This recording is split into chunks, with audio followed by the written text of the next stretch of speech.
Il n'y a rien de plus pathétique qu'une femme qui supplie à genoux l'homme qu'elle a trahi pendant des mois.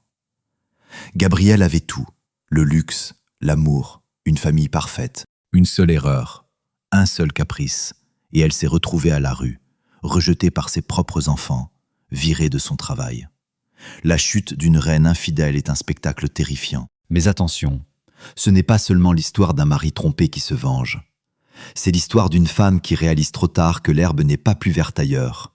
C'est de la terre brûlée. Quand ses collègues ont reçu les photos de son adultère en plein bureau, quand son amant l'a abandonnée comme une vieille chaussette, elle a compris le vrai prix du mensonge. Est-ce qu'on peut pardonner l'impardonnable? Victor s'est posé la question.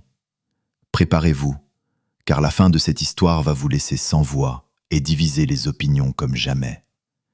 Bienvenue, vous êtes sur la chaîne Histoire d'infidélité. N'oubliez pas d'écrire en commentaire votre ville et la météo qu'il fait chez vous en ce moment.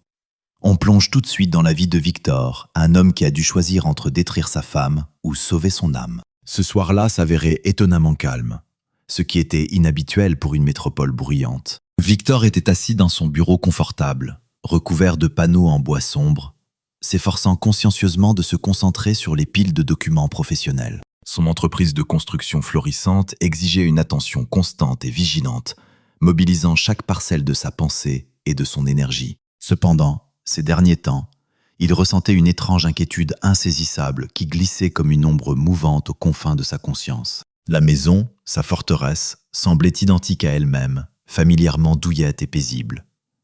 Mais dans l'air flottait une tension invisible et étrange qui transperçait le quotidien tel un fil ténu. Cette sensation était imperceptible, semblable à un bruissement à peine audible, mais néanmoins obsédante, comme une légère démangeaison persistante qu'il était impossible d'ignorer, malgré tous les efforts de Victor pour la chasser. Lorsqu'il entendit le rire éclatant et contagieux de Gabrielle, sa femme, qui provenait de la cuisine, son cœur tressaillit malgré lui. D'ordinaire, il se réjouissait sincèrement de la voir évoluer avec tant de liberté et d'insouciance entre les murs de leur demeure, l'emplissant de lumière et de légèreté. Mais aujourd'hui, ce rire sonnait faux, avec une note désagréable à peine perceptible, comme s'il dissimulait un secret soigneusement masqué. Victor tendit l'oreille malgré lui, repoussant ses papiers. Sa femme parlait au téléphone avec quelqu'un. Sa voix était légèrement étouffée, et ses intonations trop animées, presque excessivement enthousiastes pour une conversation ordinaire. « Oui, bien sûr, samedi », dit Gabrielle dans le combiné. Victor décela dans sa voix des accents d'impatiente anticipation. « N'oublie pas, d'accord, je vais essayer de trouver quelque chose d'intéressant. » Victor fronça les sourcils. Ses sourcils se rejoignirent sur l'arête de son nez. Rien de suspect en apparence. Une conversation tout à fait banale. Mais pour une raison quelconque, il lui semblait obstinément que ces phrases en apparence innocentes contenaient quelque chose de profondément personnel, qui n'était pas destiné aux oreilles indiscrètes. Incapable de se concentrer davantage sur ses affaires urgentes, il se leva lentement de son fauteuil, sentant ses muscles se contracter, et s'approcha avec précaution, presque silencieusement, de la porte de son bureau, l'entr'ouvrant d'une infime fente. La conversation dans la cuisine se poursuivait.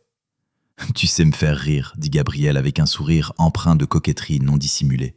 « Écoute, je dois y aller, il va bientôt rentrer. » Ces mots s'enfoncèrent comme des éclats de glace acérés dans l'esprit de Victor. Il va rentrer. Mais il était à la maison toute la soirée. À qui téléphonait-elle donc? Qui était ce « il » Les questions, pleines d'un amer désarroi, tourbillonnaient dans sa tête comme un essaim d'abeilles affolées. Victor fit un pas en arrière, s'éloignant de la porte, et la referma doucement derrière lui, comme s'il craignait de briser la paix fragile qui, il le comprenait désormais, n'était qu'une illusion. Ses pensées s'engouffrèrent dans un tourbillon rapide et incontrôlable de suppositions, chacune plus terrible que la précédente. Non, c'est absurde.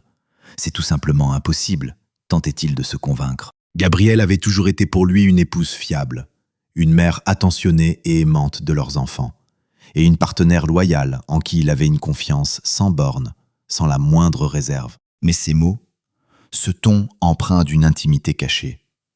Il essaya de chasser ses pensées inquiétantes et corrosives, mais elles continuaient de le ronger de l'intérieur, tels des insectes tenaces, ne lui laissant aucun répit.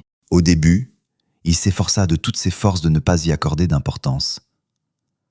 Peut-être n'est-ce qu'une plaisanterie, une conversation innocente avec une amie, se persuadait Victor, s'accrochant désespérément à ce fragile brin d'espoir. Mais le soupçon, une fois installé dans son esprit, avait pris racine profondément et ne lui laissait plus de repos, empoisonnant chaque instant.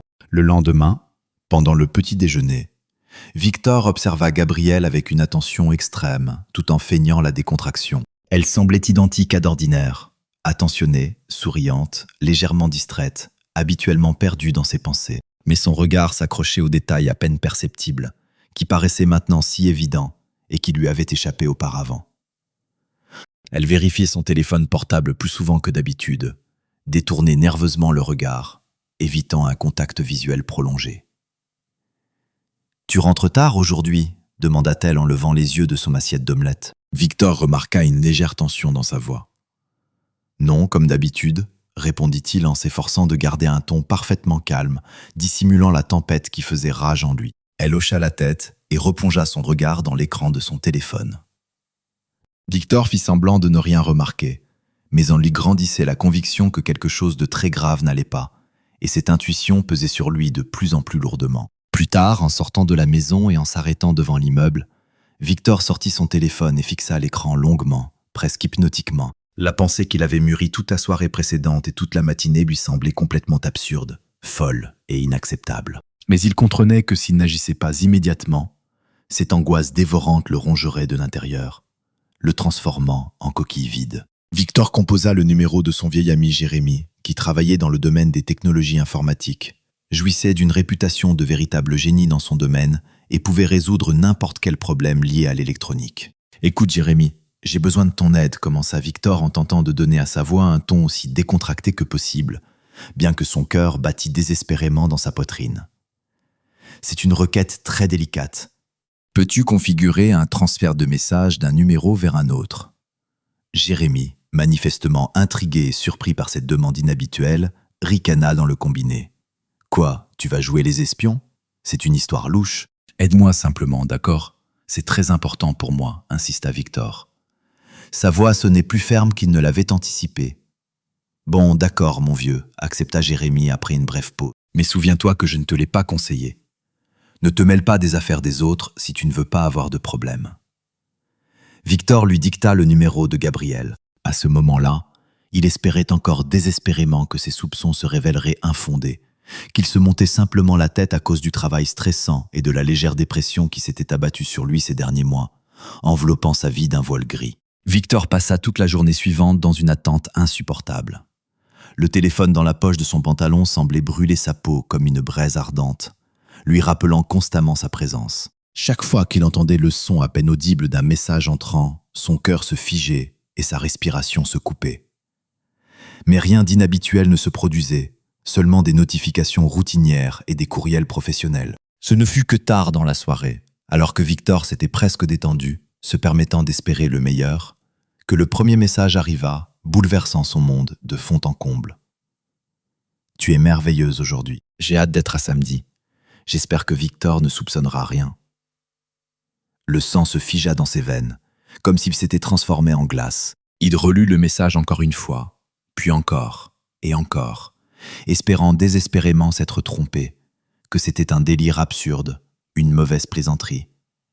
Mais le texte était parfaitement clair, ne laissant aucun doute. Lucas, le nom de l'expéditeur. Victor serra fermement le téléphone dans sa main, et ses doigts blanchirent sous la tension. Les pensées se bousculaient dans sa tête comme des bêtes sauvages enfermées dans une cage étroite, cherchant désespérément une issue.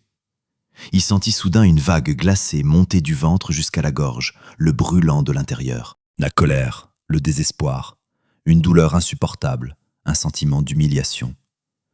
Tout cela se mêlait en lui en un puissant flux destructeur, prêt à exploser. Il ne savait pas combien de temps il était resté là, immobile, fixant l'écran et ses mots traîtres. Une seule chose devint claire. Sa vie, celle qu'il connaissait et chérissait, ne serait plus jamais la même. Et maintenant commençait un tout autre jeu, cruel, où il n'était plus le mari naïf et sans méfiance.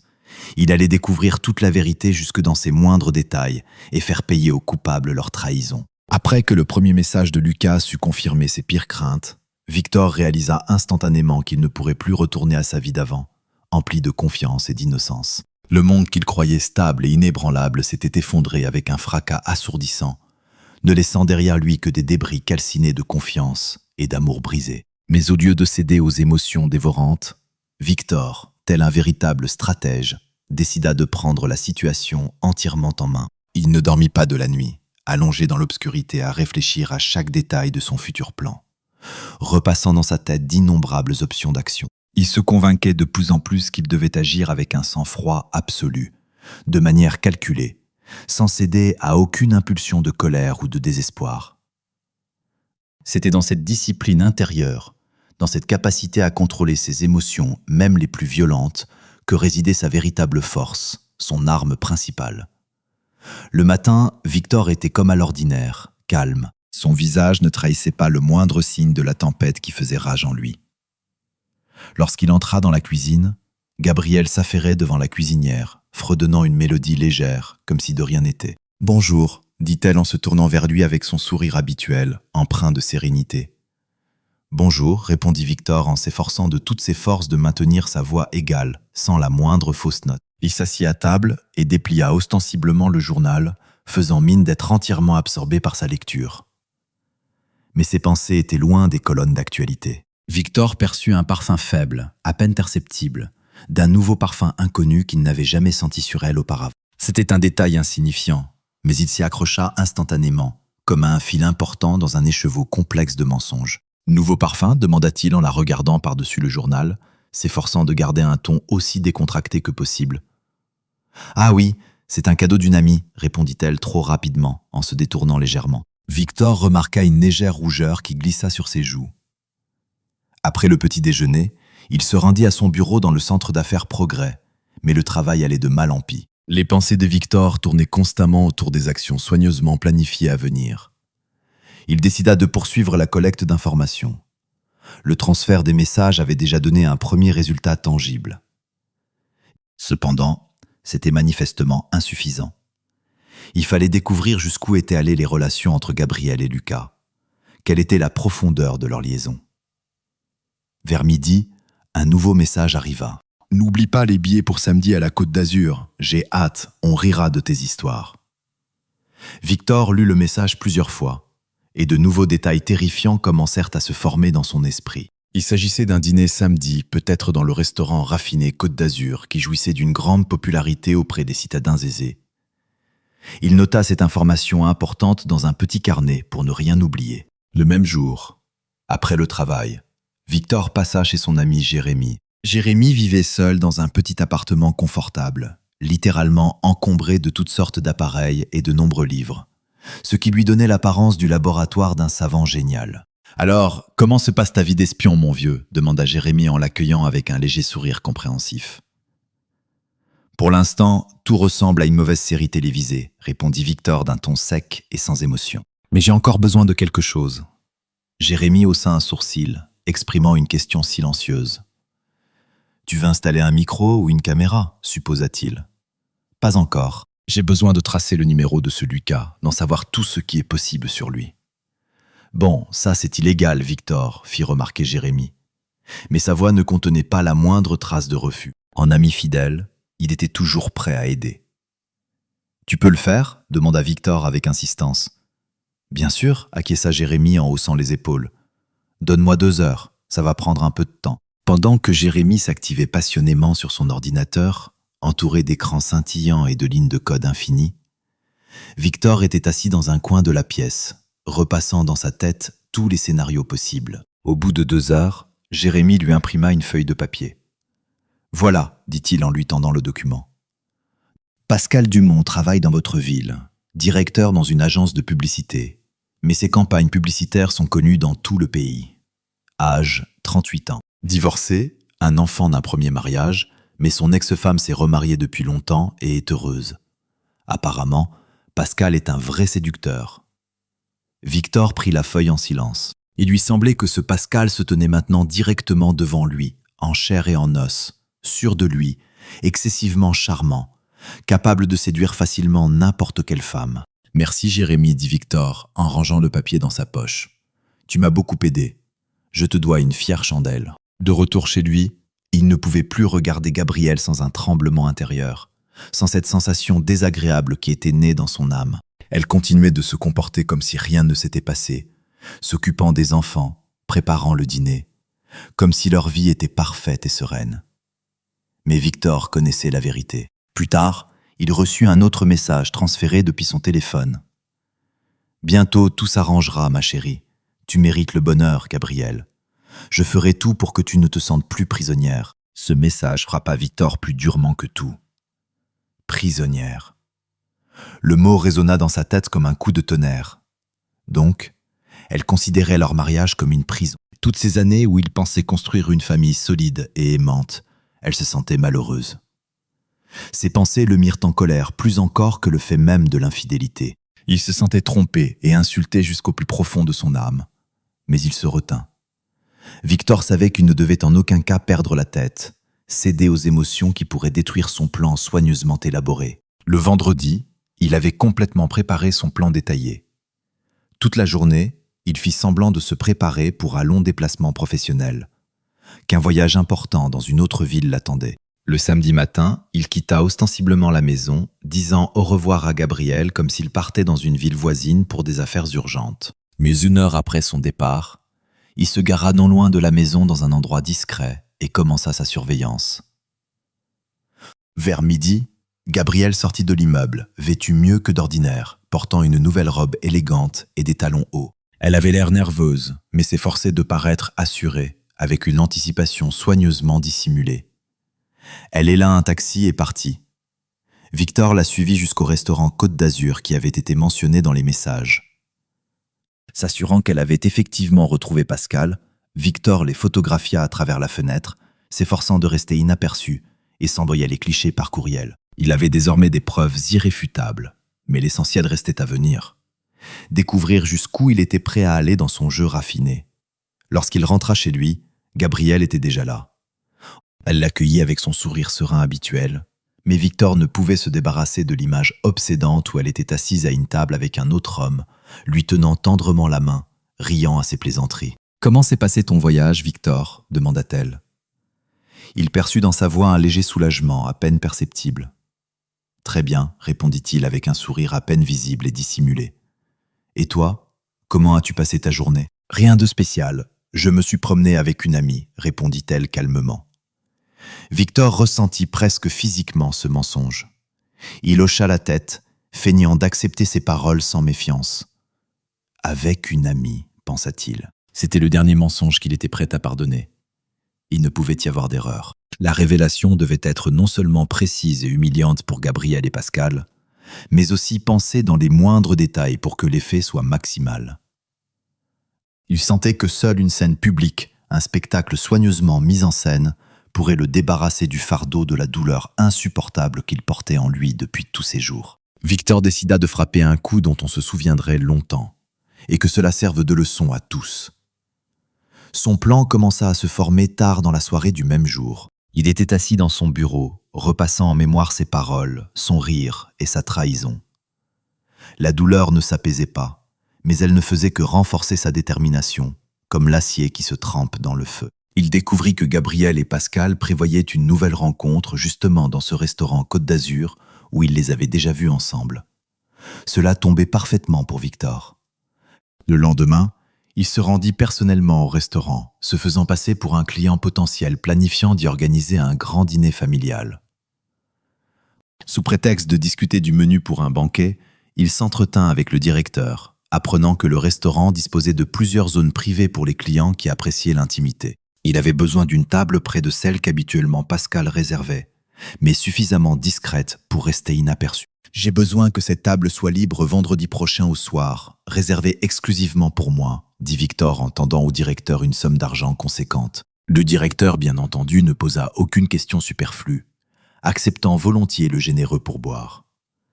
Durant toute la semaine, Victor continua à se comporter de manière parfaitement calme pour que Gabrielle ne soupçonne rien, pas la moindre allusion à sa véritable intention. Il devint même plus attentionné envers elle, lui offrant des fleurs qu'il n'avait pas offertes depuis longtemps, s'intéressant à ses affaires, s'enquérant de son humeur, de ses projets. Pour Gabrielle, cela ressemblait à une tentative de sa part de réparer leur relation qui se détériorait, et elle sembla se détendre avec soulagement, croyant à nouveau en sa sincérité. Mais en réalité, Victor rassemblait des dernières pièces de son piège soigneusement planifié. Le vendredi arriva, jour du règlement de compte. Victor fit semblant de partir à nouveau pour un long déplacement professionnel, cette fois pour 2 jours. Gabrielle lui sourit en guise d'adieu, manifestement satisfaite qu'il n'ait rien soupçonné d'étrange, et ses yeux brillaient d'anticipation pour la rencontre à venir. Il arriva au restaurant bien avant l'heure prévue. Sa table était idéalement située dans la pénombre, dans un coin discret, mais avec une vue excellente sur la table qu'occuperait sa femme. Victor commanda un verre de vin de qualité et fit semblant d'attendre quelqu'un, jetant périodiquement un coup d'œil vers l'entrée. À 19h précise, Gabrielle entra dans la salle. Elle portait cette même robe que Victor avait vue sur elle lorsqu'il l'avait suivie samedi dernier. Ses cheveux étaient soigneusement coiffés en une élégante coiffure, et sur son visage jouait un sourire qui déchirait et comprimait simultanément le cœur de Victor. Un instant plus tard, Pascal entra derrière elle, avec cette même assurance, manifestement habituée au rôle de séducteur. Ils échangèrent un baiser bref mais franc, qui fit serrer les dents à Victor sous l'effet d'une colère contenue. Mais il se rappela à nouveau que les émotions étaient maintenant ses ennemis, capables de tout gâcher. Le couple s'installa à leur table, ne remarquant rien autour d'eux, entièrement absorbés l'un par l'autre. Victor voyait comment Pascal lui prenait la main, comment ils conversaient à voix basse, riant de quelque chose. Lorsque le vin de Pascal et Gabrielle fut presque terminé, Victor fit signe au serveur et lui demanda d'apporter à leur table une nouvelle bouteille du même vin, soi-disant de la part d'un admirateur anonyme. Le serveur, ignorant tout des motifs cachés et du contexte dramatique de la situation, s'approcha du couple et, souriant, posa la bouteille sur la table. « Ce vin vous est offert par votre ami, dit-il en hochant la tête en direction de Victor. Gabrielle et Pascal tournèrent simultanément la tête et virent Victor assis dans la partie sombre de la salle. Il leva son verre comme pour les saluer et sourit légèrement, froidement. Gabrielle pâlit instantanément. Son visage devint livide, et Pascal fronça les sourcils, se sentant manifestement extrêmement mal à l'aise, comme s'il était tombé dans un piège. Victor se leva lentement de sa table et, renforçant la pression à chaque pas, s'approcha d'eux. « Je vois que vous passez un excellent moment, » dit-il avec un calme parfait. Son regard était rivé directement sur Gabrielle, la transperçant de part en part. Elle ouvrit la bouche pour dire quelque chose, mais Victor leva la main, arrêtant son geste. « Ne faisons pas de scène, Gabrielle. Nous ne sommes pas seuls ici, » ajouta-t-il en désignant d'un signe de tête les autres clients du restaurant, qui commençaient déjà à regarder dans leur direction avec curiosité. Pascal tenta de reprendre la situation en main, affichant l'innocence. « Écoutez, Victor, vous vous méprenez. C'est juste une rencontre professionnelle. » Mais Victor se tourna brusquement vers lui, et son regard devint glacial, pénétrant jusqu'aux os. « Tu ferais mieux de te taire, Pascal, dit-il. » Sa voix était basse, mais résonnait comme l'acier. « J'ai compris bien plus que tu ne le penses, bien plus. » Il sortit son téléphone et ouvrit les photographies et les conversations qu'il avait accumulées ces derniers jours. Gabrielle regardait l'écran en silence, et son visage se teintait tour à tour de honte, de désespoir et d'amère prise de conscience. Le restaurant sombrait progressivement dans un silence pesant et gênant. Les clients, ayant déjà remarqué le scandale qui se préparait, commençaient à prêter attention à leur table, comprenant que quelque chose de bien plus dramatique que leur propre dîner s'y déroulait. « J'aimerais dire que je suis surpris, » continua Victor. Sa voix sonnait sans émotion, mais chaque mot était une lame aiguisée. « Mais en vérité, Gabrielle, je m'attendais à mieux de ta part, beaucoup mieux. » Il lança un regard plein de mépris à Pascal.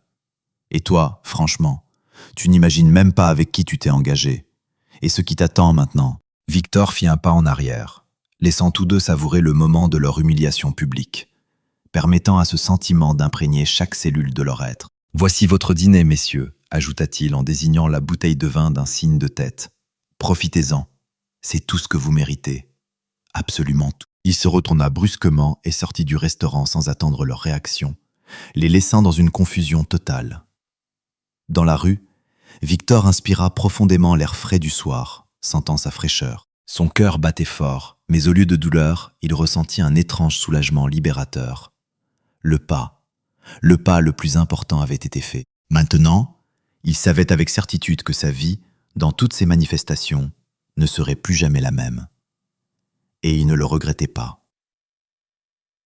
Victor rentra chez lui tard dans la nuit. Après la scène dramatique au restaurant, il était resté longtemps assis dans sa voiture, garée non loin du parc de l'allée tranquille, essayant de calmer ses pensées bouillonnantes, de les mettre en ordre. Sa tête explosait de tension, et dans sa poitrine pulsait une sensation étrange. Il n'avait pas l'intention de pardonner à Gabrielle après tout ce qui s'était passé, après tous ses mensonges et sa trahison. Lorsqu'il entra silencieusement dans la maison, Gabrielle ne dormait pas. Elle était assise sur le canapé du salon, comme attachée à un seul endroit, incapable de bouger. Elle tenait une tasse de thé dans les mains, mais il avait refroidi depuis longtemps, devenu insipide et froid. Son visage était pâle, ses yeux rougis et gonflés par les larmes. Victor comprit immédiatement qu'elle avait pleuré, et longtemps. « Tu es rentré ?» murmura-t-elle. Mais dans sa voix, il n'y avait ni joie ni soulagement, seulement amertume et désespoir. Victor retira son manteau et le suspendit soigneusement au porte-manteau de l'entrée. Il ne se pressait pas de répondre, et son silence était bien plus éloquent que n'importe quel mot. « Je veux parler », continua Gabrielle, et sa voix tremblait. Mais Victor leva la main, l'arrêtant. « C'est moi qui parle en premier », dit-il doucement mais fermement, ne laissant aucune place à la contestation. Gabrielle se figea, comme pétrifiée, clouée au canapé par son regard. Il s'assit sur le bord du fauteuil en face d'elle. Son regard était froid, presque indifférent, mais en lui bouillonnait une avalanche d'émotions qu'il cachait soigneusement. « Tu sais, Gabrielle, » commença-t-il, sa voix basse, presque monotone, « ce soir j'ai compris quelque chose de très important. La confiance n'est pas juste un mot, c'est le fondement de tout, de la famille, de l'amour, de la vie. Sans confiance, tout le reste se transforme en coquille vide, en façade derrière laquelle il n'y a rien. » Gabrielle ouvrit la bouche, tentant de protester, mais Victor leva à nouveau la main. « N'interromps pas, dit-il, et dans sa voix résonnèrent l'acier et la glace, ce qui fit tressaillir Gabrielle. Elle hocha la tête, baissant le regard avec soumission. « Tu as détruit ma confiance, Gabrielle, » continua-t-il, et chaque mot lui venait difficilement, comme s'il était arraché de son âme. « Tu ne m'as pas simplement trahi, tu as trahi notre famille, nos enfants, notre avenir que nous construisions ensemble depuis des années. Et pourquoi? Pour un engouement passager, pour un homme qui... » Victor eut un sourire amer. « Ne s'est même pas donné la peine de savoir que tu portais une alliance au doigt, un homme qui t'a utilisé. » Les mots de Victor tailladaient Gabrielle comme un couteau acéré, pénétrant profondément dans son âme. Elle ne pouvait pas le regarder dans les yeux, et son regard était rivé au sol. « Victor, » commença-t-elle, mais il se leva brusquement, l'interrompant. « Tu sais ce qui est le plus terrible, » dit-il, maintenant plus fort. Sa voix se remplit d'une souffrance contenue. « Je ne ressens aucune pitié pour toi, pas la moindre. Tu m'as transformé en étranger, et je ne te pardonnerai jamais cela, jamais. » Gabrielle se mit à pleurer. C'étaient des sanglots discrets et saccadés que Victor, autrefois, n'aurait peut-être pas pu supporter, qui auraient déchiré son cœur en morceaux. Mais maintenant, il la regardait avec un calme glacial et absolu, avec indifférence. « Demain, je déposerai une demande de divorce, » dit-il d'un ton égal et sans émotion. Gabrielle releva brusquement la tête. « Victor, attends » s'écria-t-elle. « Ne fais pas ça, je me repens. C'était une erreur, seulement une erreur. »« Une erreur » répéta-t-il en la regardant de haut. Ses yeux étaient pleins de mépris. « Une erreur, c'est oublier son téléphone à la maison. Une erreur, c'est peut-être arriver en retard à un dîner. Mais ceci est une décision consciente que tu as prise, encore et encore, délibérément, sans penser aux conséquences. » Elle se leva et fit un pas vers lui, tentant de le toucher. Mais il recula, comme s'il craignait que son contact ne le souille, ne laisse sur lui une trace sale, indélébile. « Donne-moi une chance, » supplia-t-elle. Sa voix se brisa en un cri. « Pour les enfants, pour nous !»« Pour les enfants » ricana Victor, et dans sa voix résonna l'amertume. « Tu crois qu'ils ne remarqueront pas que leur mère est devenue quelqu'un d'autre? Tu crois qu'ils ne sentiront pas tout s'effondrer dans leur monde ?» Elle tenta de protester, mais Victor leva à nouveau la main, dressant comme un mur invisible et infranchissable entre eux. « C'est terminé, Gabrielle. Demain, nous commencerons la répartition des biens, de toutes nos économies communes. Et plus vite tu l'accepteras, plus ce sera facile pour nous tous. » Il se retourna et se dirigea vers la chambre, la laissant debout dans le salon, pleurant et murmurant son nom. Mais Victor n'écoutait plus. Son cœur était scellé. À l'aube, Victor se leva plus tôt que d'habitude, Sa détermination était inébranlable. Il rassembla les documents nécessaires et se rendit chez son avocat Grégoire, qu'il connaissait depuis de nombreuses années. Grégoire était toujours calme et posé, un vrai professionnel. Il écouta attentivement Victor sans l'interrompre, se contentant de hocher la tête de temps à autre. « Un divorce ?» demanda-t-il en se renversant dans son fauteuil, sa voix dénuée de jugement. « Oui, Grégoire, le plus rapidement possible. C'est ma décision définitive. »« Bien sûr, Victor, c'est possible, mais tu devras être prêt à une procédure longue et épuisante.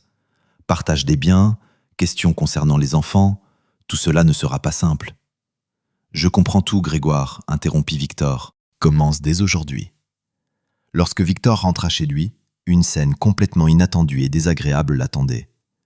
Gabrielle était assise dans la cuisine avec Sophie, leur fille aînée. Au regard de sa fille, Victor comprit que Gabrielle lui avait déjà parlé du divorce.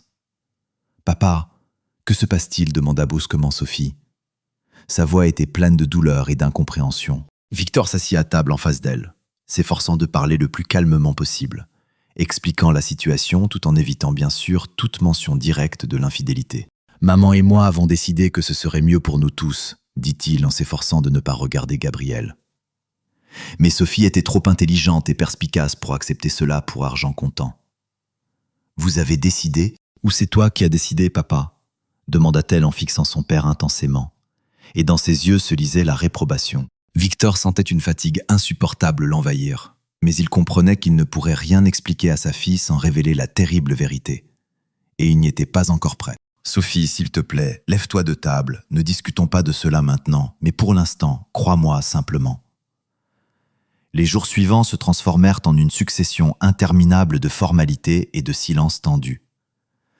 Victor vivait dans la chambre d'amis, s'efforçant d'éviter les conversations superflues avec Gabrielle. Elle tenta plusieurs fois de parler, mais Victor était inflexible. Sa décision était définitive. Le divorce devenait inévitable, et tous deux le savaient. Il sentait qu'il agissait correctement, protégeant sa propre tranquillité et son honneur, et ne doutait pas de sa décision. Le calcul froid était maintenant sa seule arme, et il comptait mener ce jeu jusqu'au bout. Au travail de Gabrielle, ce lundi commença comme d'habitude, avec la routine habituelle, mais son état intérieur était loin de l'équilibre habituel. La dispute avec Victor, son annonce de divorce et la perspective de se retrouver seule, sans famille ni soutien, la déchiraient littéralement de l'intérieur. Elle prenait avec effroi la mesure de ce qu'elle avait fait, de la distance à laquelle elle était allée.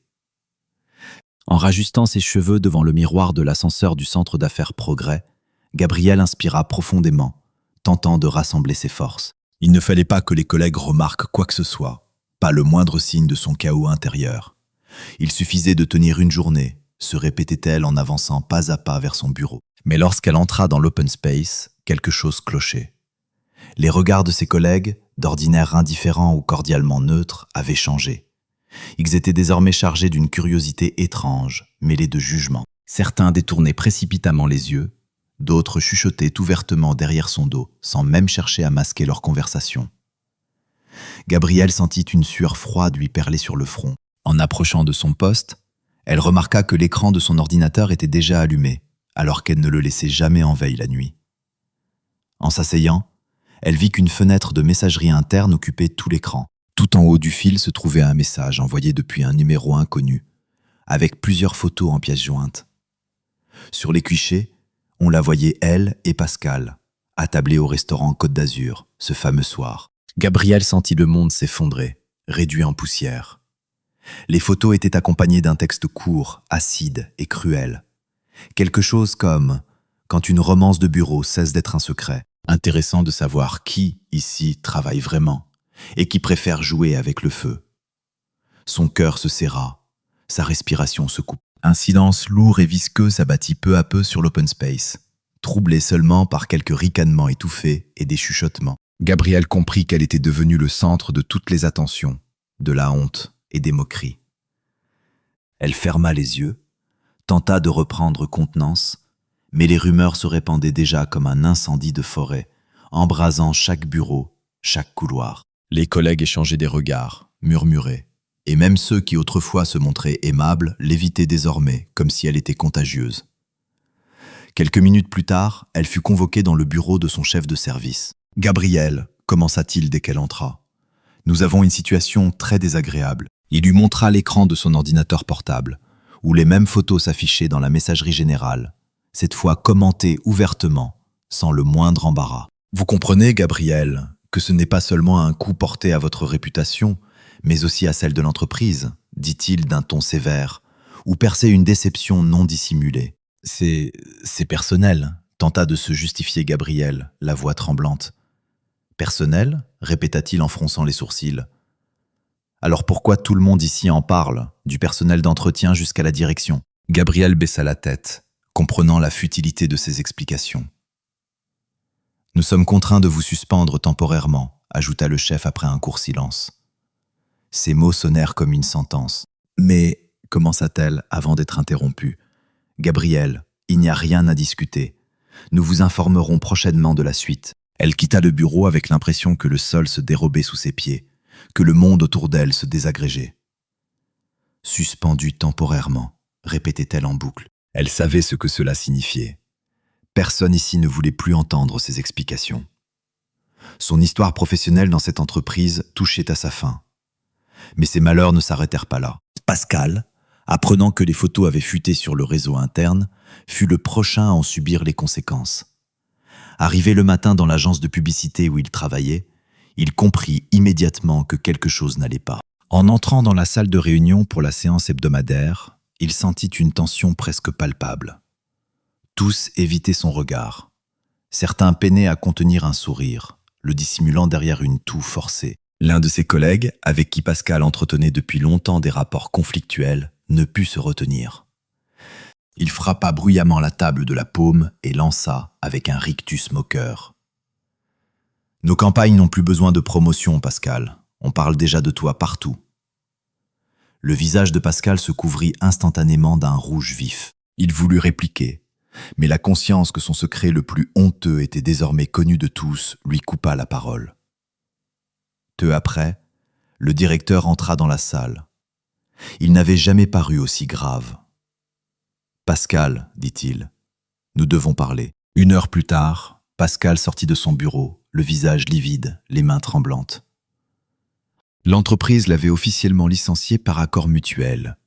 Mais il comprenait parfaitement qu'il s'agissait d'une exclusion honteuse, et chercher un emploi dans le même secteur serait désormais extrêmement difficile, voire impossible. En rentrant chez elle, Gabrielle s'enferma dans la salle de bain et éclata en sanglots, laissant libre cours à ses émotions. Elle avait perdu non seulement le respect de ses collègues, mais aussi son travail bien-aimé, qui était pour elle un second foyer, un sens à sa vie.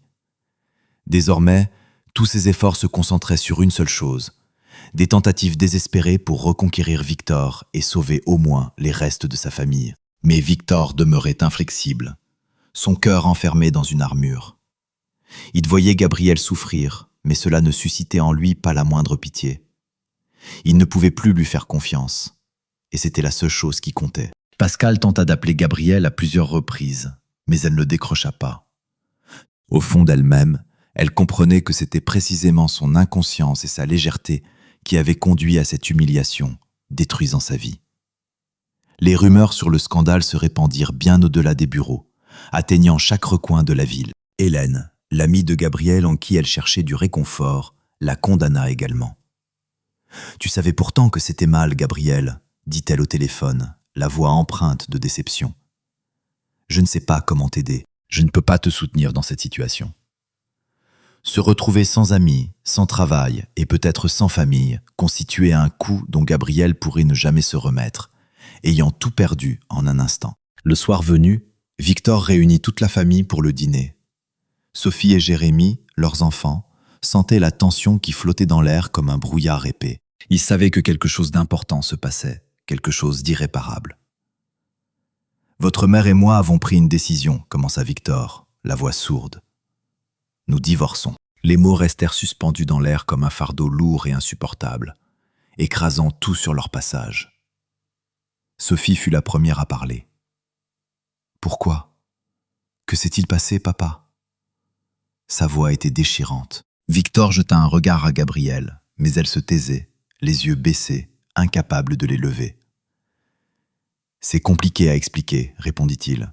« Mais je vous demande de comprendre que ce n'est pas votre faute, absolument pas la vôtre. Sophie regarda sa mère. Sa voix résonna, dure et accusatrice. « C'est toi qui as fait ça, maman ?» Gabriel ne put répondre, se contentant d'un hochement de tête silencieux. Jérémie resta muet, son visage devenu froid et distant, comme figé dans un masque. À cet instant, Victor comprit que sa vengeance avait réussi, lui apportant une certaine satisfaction.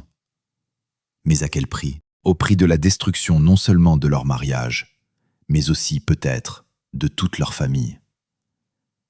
Peut-être est-ce un prix trop élevé, pensa-t-il, mais il n'y avait plus de retour possible. Le pont était brûlé. Gabriel se réveilla au son de la pluie frappant la vitre, tambourinant sur le toit de façon monotone. La grisaille sourde du matin d'hiver envahissait la pièce, la rendant encore plus froide, vide et lugubre. Victor dormait déjà depuis plusieurs jours dans la chambre d'amis, et hier il avait définitivement emménagé dans son bureau pour la durée du divorce. Cette décision était mutuelle. Mais pour Gabriel, elle résonnait comme le dernier coup de marteau qui réduisait sa vie en ruine. Elle se retrouvait seule, complètement seule, dans une maison qui lui semblait désormais étrangère, inconnue, peuplée des fantômes du passé. Seule face à sa propre honte qui ne s'apaisait pas même ici, lui rappelant constamment son existence, ne lui laissant aucun répit. Sophie et Jérémie ne lui pardonnaient manifestement pas. Gabriel sentait que les enfants prenaient le parti de Victor, ce qui rendait sa position encore plus insupportable, acculée dans un coin. Elle se leva du lit, se sentant vidée, et marcha lentement vers la cuisine. La vie de famille à laquelle elle tenait tant était vide, comme bu jusqu'à la dernière goutte. Sur la table se trouvait un mot de Jérémie. « Parti à l'université. Ne m'attends pas pour le dîner. » Gabriel s'effondra sur une chaise, sentant les larmes monter à nouveau dans sa gorge, la brûlant. Elle avait tenu toute la nuit, essayant de trouver des forces. Mais maintenant, la solitude et le vide de la maison l'écrasaient définitivement, la privant de ses dernières miettes d'espoir. Vers midi, Gabrielle décida qu'elle ne pouvait pas simplement rester assise à s'apitoyer sur son sort, à se noyer dans son chagrin. Elle devait faire quelque chose, n'importe quoi, pour s'extirper de cette torpeur. Son premier réflexe fut d'appeler Victor, mais elle savait qu'il ne décrocherait pas et que son cœur était fermé. Au fond d'elle-même, Gabrielle comprenait que les mots ne changeraient plus rien et que ses actes parlaient d'eux-mêmes. Elle appela son amie de longue date, Hélène. Autrefois, elles partageaient tout ce qu'elles avaient sur le cœur. Mais après le scandale, Hélène avait manifestement pris ses distances, l'évitant. « Hélène, je te demande pardon pour tout, » dit doucement Gabrielle, la voix à peine audible. « Je ne peux pas te juger, Gabrielle, » soupira Hélène, « mais tu comprends que je ne peux pas être impliquée dans tout ça. C'est trop compliqué pour moi. Je ne veux aucun problème. » La conversation se termina au bout de quelques minutes, laissant Gabrielle encore plus brisée et seule. Même ses amis les plus proches ne voulaient plus avoir affaire à elle. Le soir venu, Gabrielle tenta une dernière démarche désespérée pour renouer le contact avec sa fille. Sophie rentra tard, fatiguée et manifestement pas d'humeur à parler. « Sophie, ma chérie, » commença Gabrielle lorsqu'elle entra dans la cuisine pour prendre de l'eau. « Pouvons-nous parler ?» Sophie s'arrêta mais ne s'assit pas à table. « Qu'est-ce que tu veux, maman ?» demanda-t-elle froidement, la voix distante. « Je veux m'excuser. Je sais que j'ai tout gâché et je comprends que tu sois en colère. »« En colère ?» l'interrompit Sophie. Et dans sa voix résonnèrent tant de douleur et de rage. « Tu n'imagines même pas à quel point j'ai honte chaque fois que je pense à ce que les gens disent de notre famille, à ce que papa est obligé de traverser. » Gabrielle sentit sa gorge se serrer, l'empêchant de respirer. « Je sais que je suis coupable, dit-elle. Je veux tout réparer. » Sophie secoua la tête. Ses yeux étaient pleins de larmes. « Réparer ? Tu crois que c'est si simple ? Tout détruire, puis dire simplement « Pardon, Sophie, je vous aime. Toi, Jérémie, papa. Si tu nous aimais vraiment, tu n'aurais jamais fait ça. » Sophie quitta la cuisine, laissant sa mère seule avec ses pensées amères. Restée seule, Gabrielle réfléchit pour la première fois depuis longtemps à la façon dont tout avait dérapé. Comment sa vie s'était transformée en ruine. Sa relation avec Pascal avait commencé par un flirt inoffensif, ou du moins le croyait-elle à l'époque. Pascal était attentif, disait des compliments que Victor ne lui faisait plus depuis longtemps. Il l'écoutait, la faisait rire, la faisait se sentir jeune et désirée. Mais maintenant, elle voyait à quel point c'était de l'auto-illusion. Quelle pitoyable chimère. Pascal avait disparu immédiatement après le scandale, n'ayant même pas tenté de la soutenir, l'abandonnant au moment le plus difficile. Il s'était servi d'elle, comme il s'était servi d'autres femmes avant elle, ne laissant derrière lui que douleur et destruction. Gabriel passa toute la nuit sur son téléphone, feuilletant de vieilles photos, des clichés de fêtes familiales, de voyages, de dîners ordinaires. Sur chacune, Victor la regardait avec un amour qu'elle avait si inconsidérément trahi. « Comment ai-je pu perdre tout cela ?» pensait-elle. Son cœur se déchirait de douleur et de regret. Le lendemain, elle se rendit à l'église Notre-Dame où elle n'était pas entrée depuis de nombreuses années, pratiquement depuis son mariage. Elle ne savait pas ce qu'elle y cherchait, mais elle espérait y trouver au moins la paix, un réconfort pour son âme tourmentée.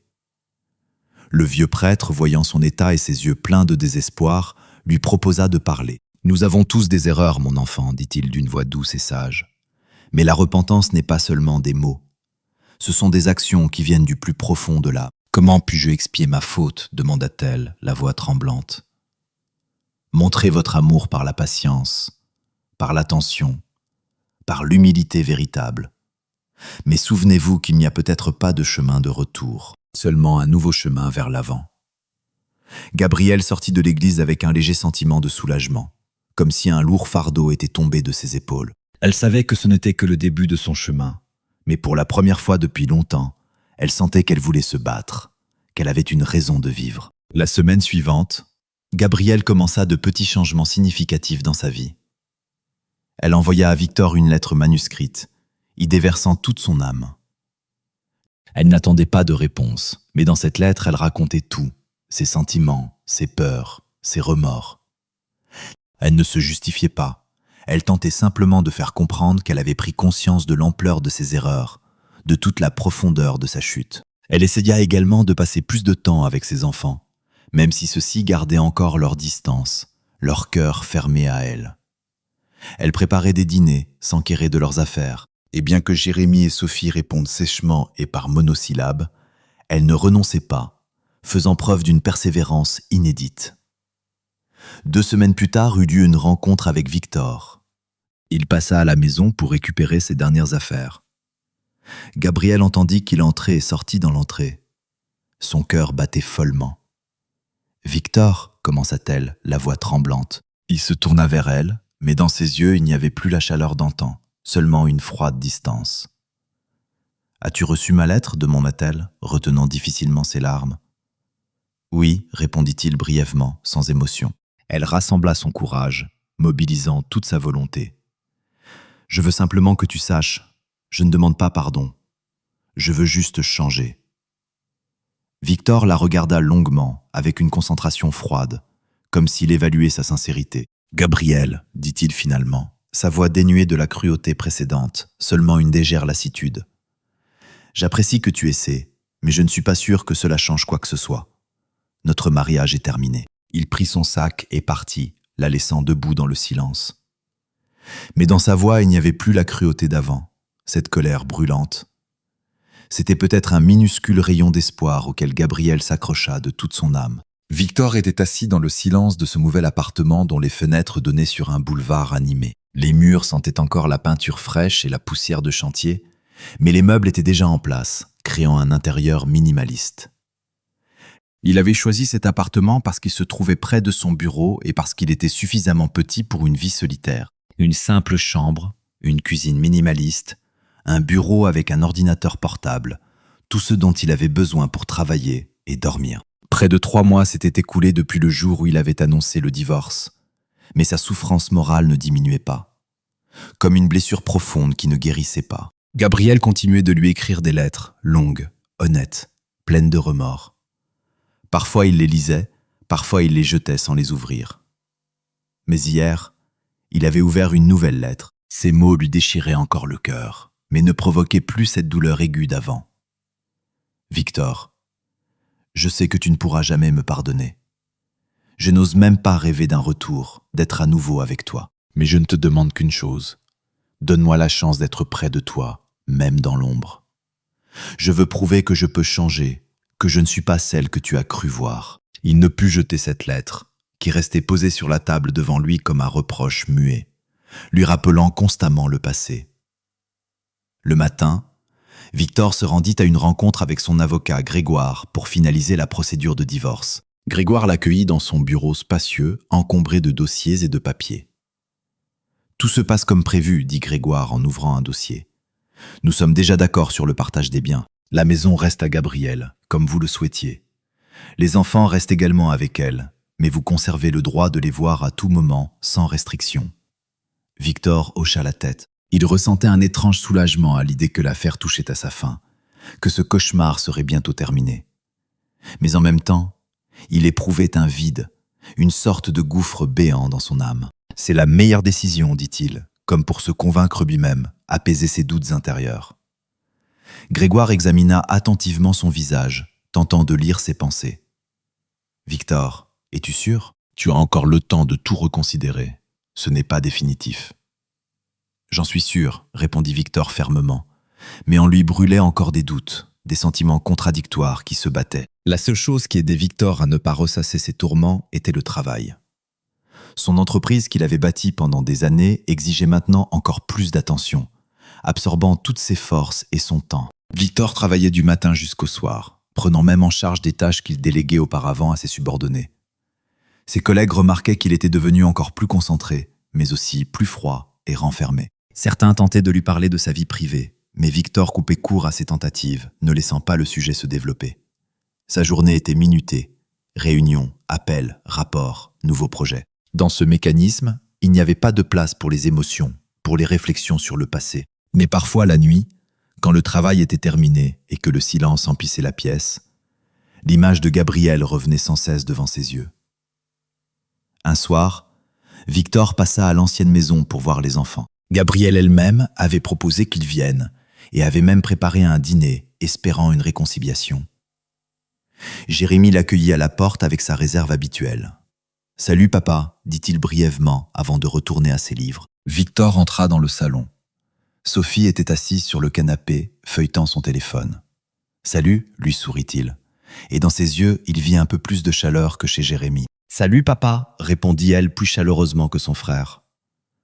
Lorsque Gabrielle sortit de la cuisine, Victor se figea un instant. Elle avait l'air différente. Sur son visage, il n'y avait plus cette expression assurée et hautaine qu'il avait l'habitude de voir auparavant. Elle paraissait fatiguée, mais en même temps calme, presque sereine. « J'ai préparé le dîner, dit-elle en le regardant droit dans les yeux, et dans sa voix résonnait un regret sincère. Victor hocha la tête, mais répondit brièvement. « Je suis ici pour les enfants, uniquement. » Sans un mot, Gabrielle se retourna et repartit dans la cuisine, le laissant avec les enfants. Pendant le dîner, Victor s'efforça d'ignorer la présence de Gabrielle. Il interrogea Sophie sur ses études, Jérémie sur ses projets d'été. Il répondait à contre-cœur, sentant la tension qui flottait dans la pièce. Lorsque le dîner se termina, Victor se leva pour partir. Gabrielle sortit pour le raccompagner. « Merci d'être venu, dit-elle doucement, la voix à peine audible. « Je le fais pour eux, répondit Victor, mais sa voix n'était plus aussi froide qu'auparavant. Il monta dans sa voiture et resta longtemps assis dans l'obscurité, fixant par la fenêtre la ville nocturne. Il se souvint des paroles de son avocat. « Es-tu sûr ?» Il n'était pas sûr. Il aimait Gabrielle, malgré tout ce qu'elle avait fait, malgré la douleur insupportable qu'elle lui avait causée. Il l'aimait encore, mais cet amour ne lui apportait plus de joie. C'était un fardeau qui ne pouvait se décharger de ses épaules. Le lendemain, Victor, comme d'habitude, passa au café L'Aurore près de son bureau. Il faisait la queue pour un café lorsqu'il remarqua du coin de l'œil une silhouette familière, celle de Lucas Dubois, le père du fiancé de Sophie. Victor sourit. Celui-ci s'approcha et le salua chaleureusement. « Monsieur Dubois, bonjour », répondit Victor en lui serrant la main. « Comment va la vie, Victor » demanda Lucas en le fixant intensément, comme s'il tentait de lire dans son âme. « Ça va », répondit brièvement Victor, sans entrer dans les détails. Lucas se tut un instant, puis dit soudain. « J'ai entendu parler de ta situation, Victor, et je comprends ce que tu traverses. Je suis désolé. » Victor voulut balayer ses paroles, mais il ne put s'y résoudre. « Tu sais, Victor, » continua Lucas, « le divorce n'est pas toujours la solution. Parfois, il vaut la peine de donner aux gens une chance, une seconde chance de se racheter. »« Elle m'a trahi, » dit Victor en regardant au loin les voitures qui défilaient derrière la fenêtre. « Oui, acquiesça Lucas, et ma femme a fait la même chose. Mais tu sais de quoi je regrette le plus? De ne pas avoir essayé de sauver ce que nous avions, de ne pas avoir pardonné. » Victor se tut, ses pensées s'agitant fiévreusement.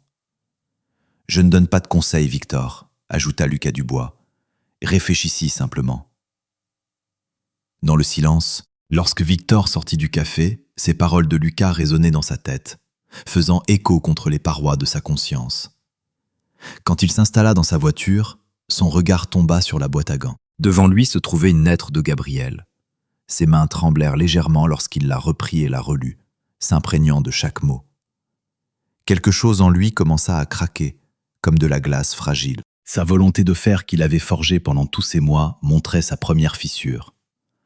Pour la première fois, il se demanda sérieusement si une personne qui avait une fois trahi pouvait vraiment changer. Et si oui, valait-il la peine de lui donner cette chance, de prendre à nouveau le risque?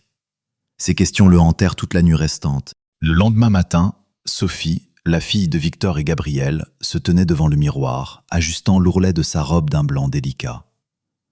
Aujourd'hui était le jour dont elle rêvait depuis son enfance, son mariage. Mais au lieu d'une joie sereine, dans ses yeux se lisait une profonde inquiétude, une ombre de tristesse. Dans la pièce manquaient les deux personnes les plus importantes qui auraient dû être à ses côtés, sa mère et son père. Depuis que Victor avait quitté la maison, les relations dans la famille étaient devenues tendues, comme une corde étirée. Sophie s'efforçait de tenir bon, mais voir ses parents, autrefois si aimants et dévoués l'un à l'autre, devenus presque étrangers, était insupportablement douloureux. Ce jour devait les réunir, au moins pour un temps, au moins pour elle. Mais comment y parvenir? Gabriel, drapant un léger châle sur ses épaules, entra dans la chambre de sa fille, refermant doucement la porte derrière elle. « Es-tu prête, Sophie, ma chérie ?» demanda-t-elle doucement, sa voix à peine audible. Sophie se retourna. « Oui, » répondit-elle, mais sa voix trahissait la tension, la crispation. Gabriel s'approcha, s'efforçant de ne pas montrer son incertitude, sa douleur. Elle craignait que sa présence n'irrite sa fille, qu'elle ne gâche cette journée importante. « Tu es magnifique, ma petite, » dit-elle en tentant de sourire sincèrement. Sophie hocha la tête mais ne répondit pas, se détournant légèrement. « Sophie, » commença Gabriel, « je sais que c'est le jour le plus important de ta vie, et je promets de faire tout mon possible pour ne rien gâcher. Pas la moindre chose. »« Maman, » dit finalement Sophie, la voix tremblante, « je veux juste que toi et papa puissiez vous comporter normalement aujourd'hui. Au moins pour moi. » Les paroles de sa fille transpercèrent Gabriel comme un poignard acéré, mais elle se contenta d'acquiescer, acceptant sa demande. Victor arriva à l'église Notre-Dame un peu en avance. Il était vêtu sobrement, costume noir, cravate, chaussures parfaitement cirées. Mais dans sa tête régnait le chaos. Ses pensées s'agitaient comme des oiseaux affolés. Il comprenait que le mariage de sa fille serait pour lui une véritable épreuve, un test de résistance.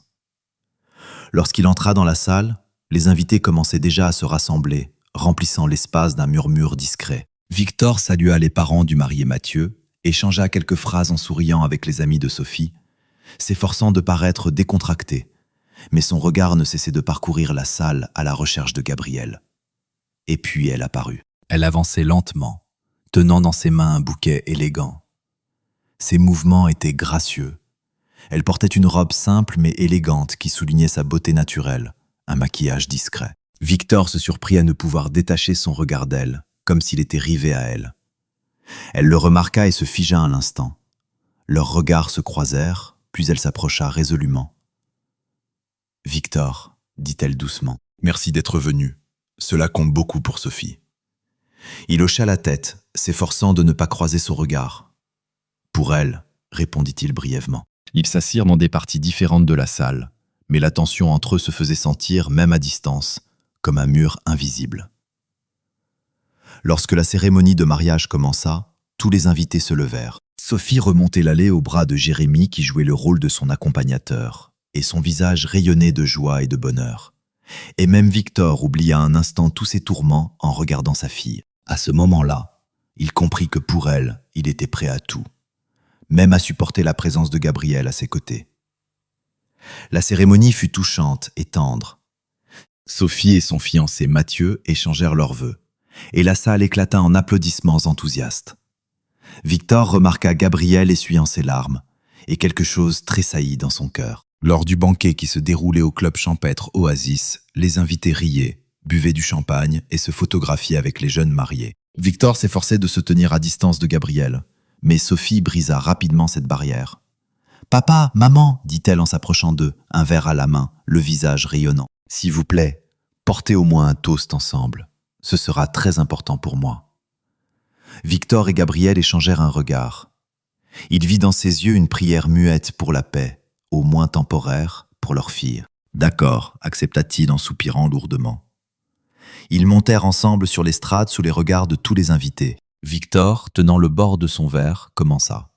« Aujourd'hui, nous sommes réunis ici pour célébrer un jour spécial.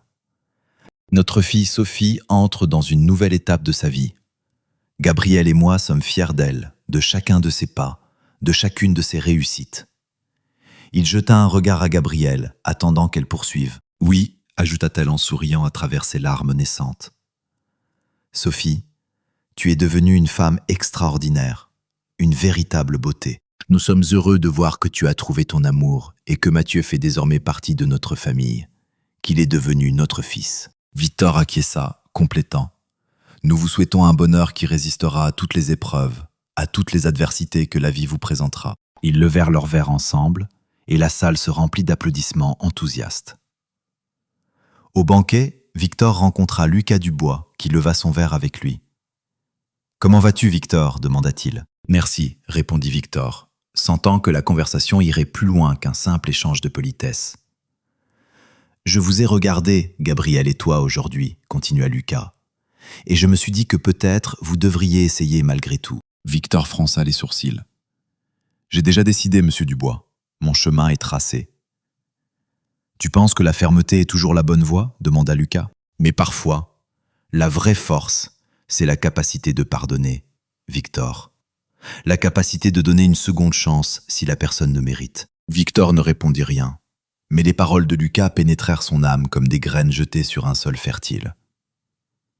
Quelque temps plus tard, Sophie s'approcha de Victor et Gabrielle. « Je veux que vous dansiez ensemble, » déclara-t-elle. Et dans sa voix, il n'y avait pas de place pour les objections. Victor et Gabrielle voulurent protester simultanément, mais n'en eurent pas le temps. Sophie les conduisait déjà sur la piste de danse en souriant malicieusement. La musique démarra lentement et tendrement, et Victor prit avec hésitation Gabrielle par la taille, sentant sa chaleur. « Je comprends que tu ne veuilles pas être ici, Victor, » murmura-t-elle en se serrant contre lui. « Je suis ici pour Sophie, » répondit-il. Mais ce n'était pas toute la vérité, et il le savait. La danse était silencieuse, emplie de mots non dits, mais la tension entre eux commençait progressivement à retomber, laissant place à quelque chose d'autre. Lorsque la chanson se termina, Victor la regarda dans les yeux, et il y vit non seulement de la douleur, mais aussi de l'espoir.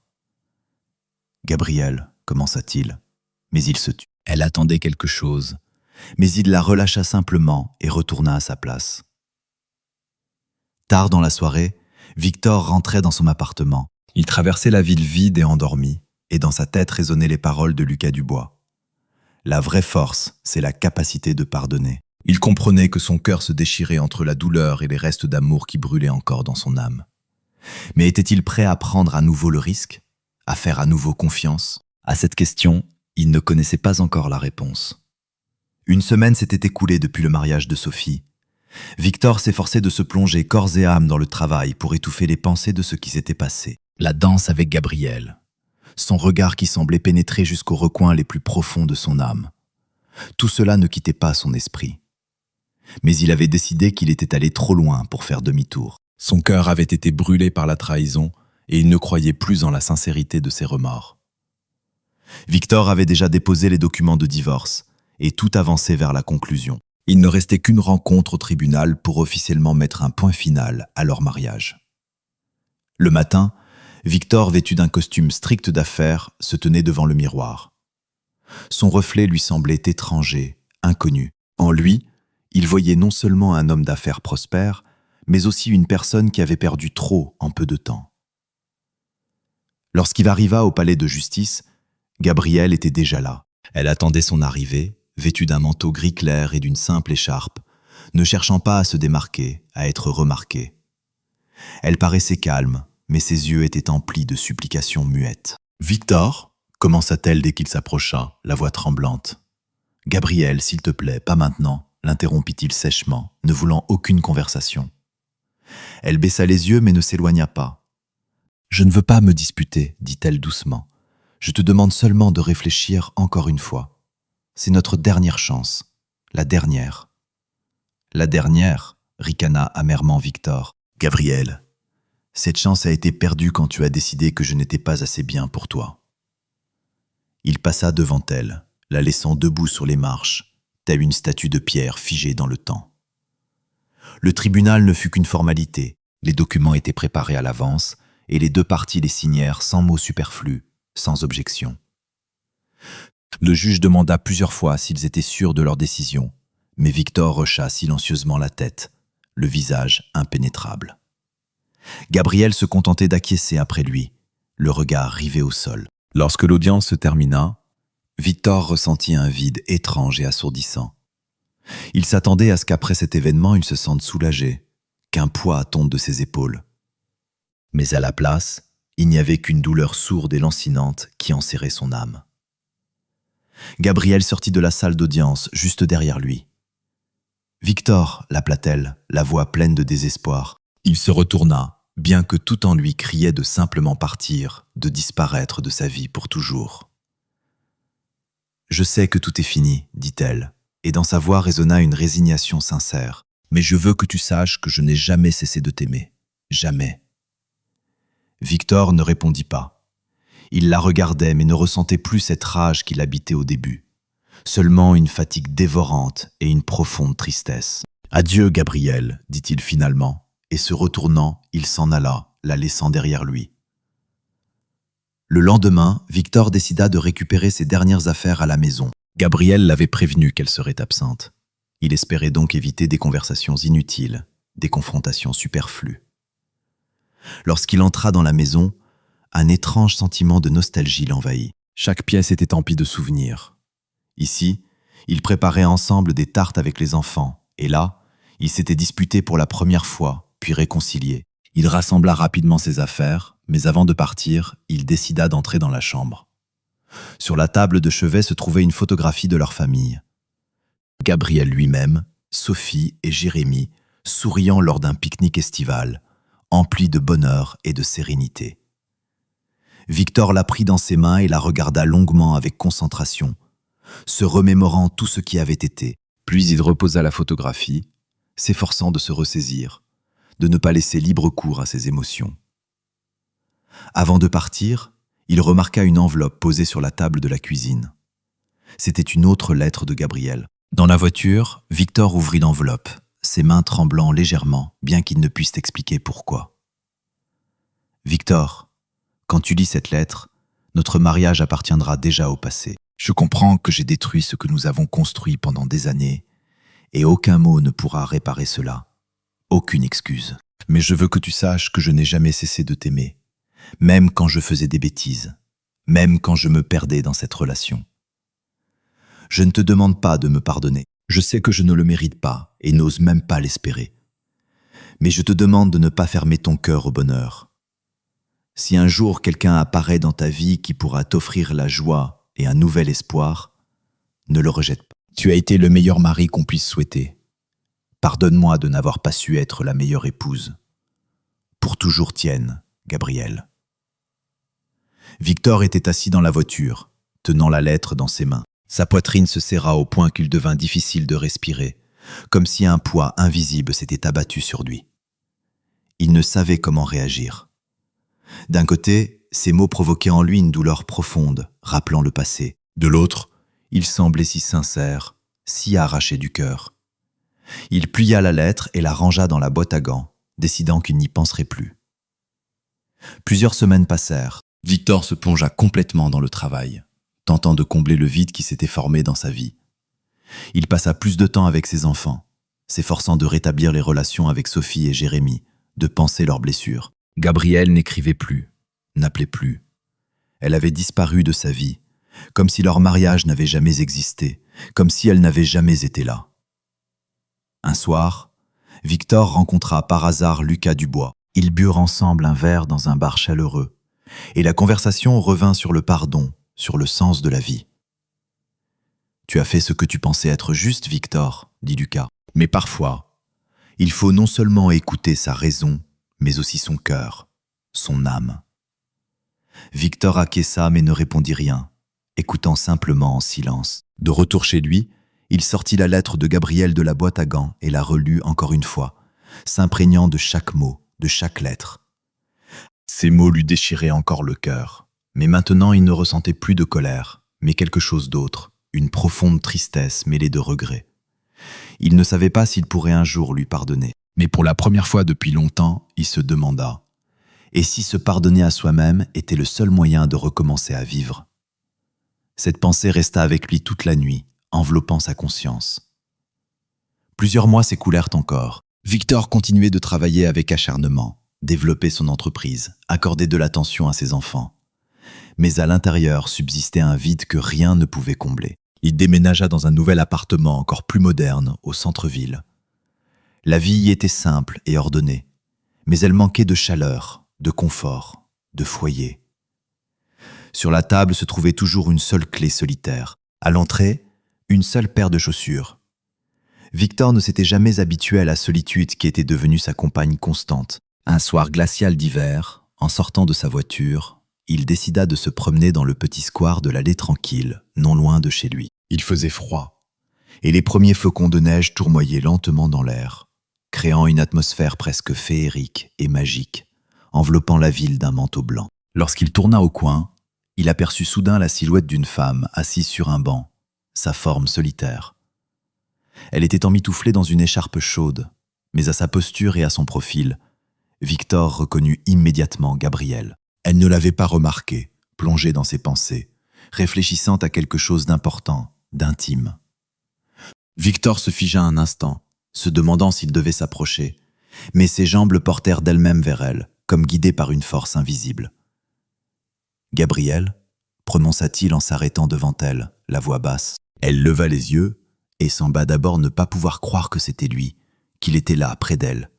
« Victor » dit-elle finalement en esquissant un faible sourire. Et dans ses yeux brilla une étincelle d'espoir. « Que fais-tu ici » demanda-t-il en s'asseyant à côté d'elle sur le banc froid. « Je me promène simplement » répondit-elle en se détournant. Victor sentit une légère tension dans sa voix. Ils se turent, enveloppés par le silence. Victor remarqua qu'elle avait l'air différente. Ses yeux, toujours si vifs et animés, semblaient maintenant calmes, apaisés. Mais il y avait en eux quelque chose de nouveau, une force intérieure qui lui était étrangère auparavant, une sorte de colonne vertébrale. « Comment vas-tu » demanda-t-il après une pause, rompant le silence. « Ça va » répondit-elle. « Je travaille, je loue un appartement, je vis au jour le jour. » Ces mots sonnaient simplement, ordinairement, mais Victor sentit combien de douleurs, combien de luttes se cachaient derrière eux, combien elle avait dû traverser. « Et toi » demanda-t-elle en levant les yeux vers lui. « Ça va aussi » répondit-il. Gabriel hocha la tête et le silence retomba. « Je pense souvent à toi » dit soudain Gabriel, brisant le silence. « À nous. » Victor la regarda mais se tut, attendant la suite. « Tu sais, j'ai eu mal tout ce temps » continua-t-elle, et dans sa voix résonna un aveu sincère. « Mais je te suis reconnaissante pour ce que tu as fait, pour ta leçon. » « Reconnaissante » répéta-t-il en fronçant les sourcils, ne comprenant pas. « Oui, cela m'a fait comprendre beaucoup de choses, Victor. J'ai tout perdu parce que je le méritais, mais je me suis trouvé, et peut-être pour la première fois de ma vie, j'ai appris à vivre vraiment comme il faut. » Victor resta silencieux, réfléchissant à ses paroles, les digérant. « Je ne t'en veux plus, » ajouta-t-elle, le regard pur. « Tu as fait ce qu'il fallait. Tu m'as donné la leçon la plus importante de ma vie. » Il hocha la tête, reconnaissant ses paroles. « Je pense souvent à nous aussi, » dit-il finalement, la voix presque un murmure. « À ce que nous avons perdu, à ce que nous aurions pu avoir. » Elle baissa la tête, ne sachant que répondre. « Mais tu sais ce qui est le plus étrange » continua Victor, le regard fixé sur les flocons de neige. « Parfois, j'ai l'impression que je n'ai toujours pas lâché prise. que je ne t'ai pas lâché. » Elle leva les yeux et une larme y brilla, scintillant à la lumière du réverbère. « Moi non plus, » murmura-t-elle. Et dans ce mot résidait tant d'espoir. Victor proposa d'aller dans un café, le coin chaleureux tout près, pour se réchauffer.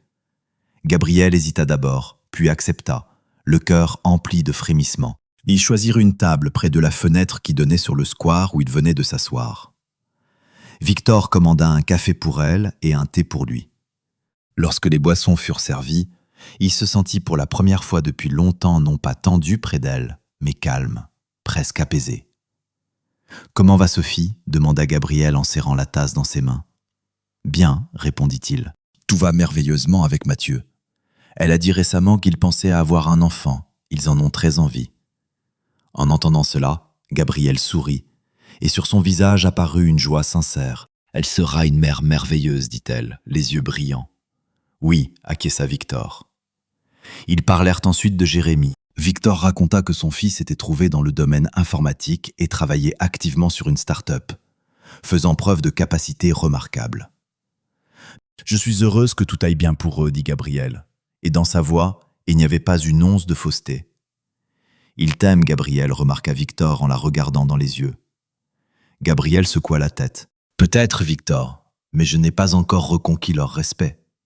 J'ai un long chemin à parcourir. » Alors qu'il s'apprêtait à partir, Gabrielle posa soudain une question qui fit se figer le cœur de Victor. « Victor, pourras-tu un jour me pardonner ?»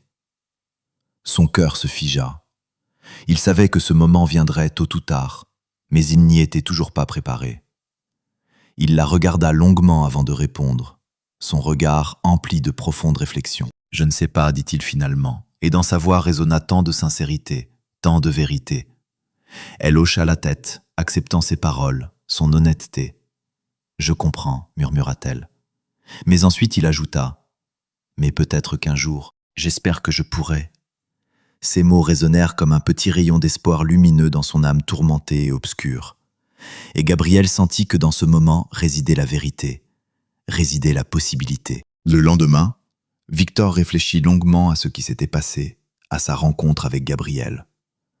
Cette rencontre lui avait fait prendre conscience que dans son cœur, il y avait encore de la place pour elle, que les sentiments ne s'étaient pas complètement éteints. Mais il comprenait aussi que le pardon n'est pas une décision qui se prend en une nuit. Il avait besoin de temps pour se comprendre lui-même, pour comprendre ses sentiments, son âme. Quant à Gabrielle, en rentrant chez elle, elle sentit que son cœur, malgré toute la douleur, s'emplissait d'un nouvel espoir fragile.